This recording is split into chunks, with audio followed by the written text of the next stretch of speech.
So this is not going to seem like a health or medical video at first, but in fact it is.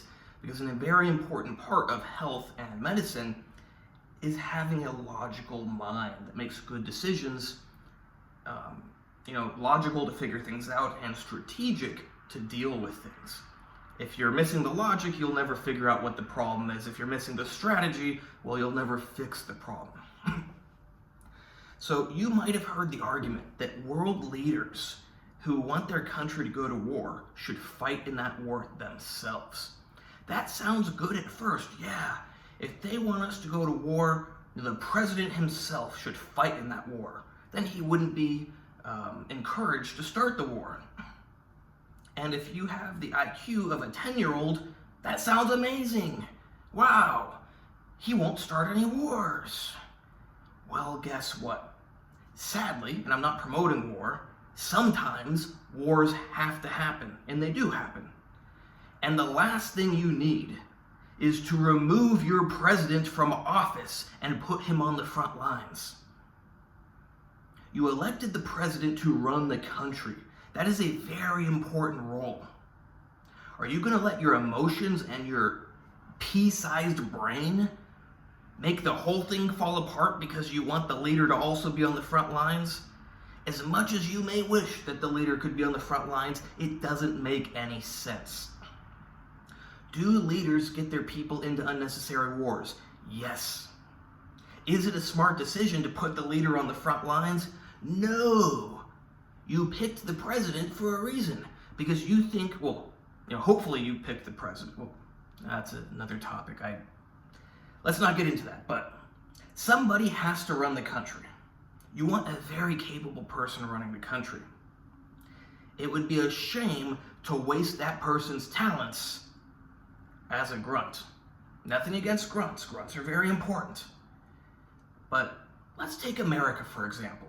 If America were in an important war, would it make any sense whatsoever for Donald Trump to grab an AR-15 and go to the front lines? No, it wouldn't. You'd have to be an idiot to think that makes any sense whatsoever. So I hope this is a good thinking exercise that you can apply to your whole life, that you can apply to health and medicine. Emotions aside, people are stupid because of emotions. Once you get rid of your emotions, when you want to get rid of them to think, you will be able to think better. Most people let their emotions dictate their thoughts. You cannot think properly when you do that. And most people lie to themselves, which is related to the emotions. If they got rid of the emotions, then they wouldn't need to lie to themselves. Look at everything objectively, logical.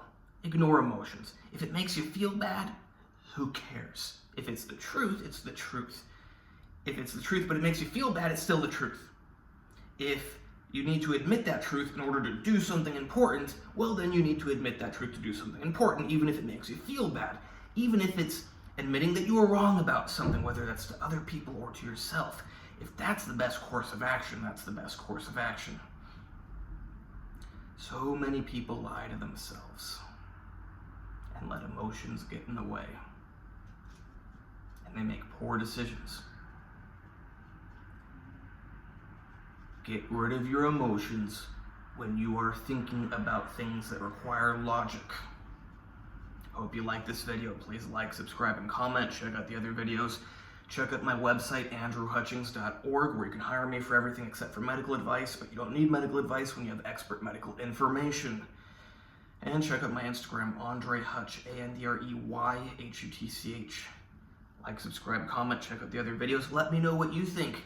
Should the president fight on the front lines? Is that going to benefit the country overall? Or is it just going to make some people feel good? If you think it would actually benefit the country, let me know how. Now, this is assuming that it's an actual necessary important war. Let's disregard all of this stupid nonsense wars that shouldn't be fought. But if it's a real legitimate war that needs to be fought, how would that benefit the country? Let me know. And yeah, it'd be great if we could get rid of the stupid nonsense wars, because they're not just stupid nonsense, they're evil, they're horrible, and they kill a lot of people.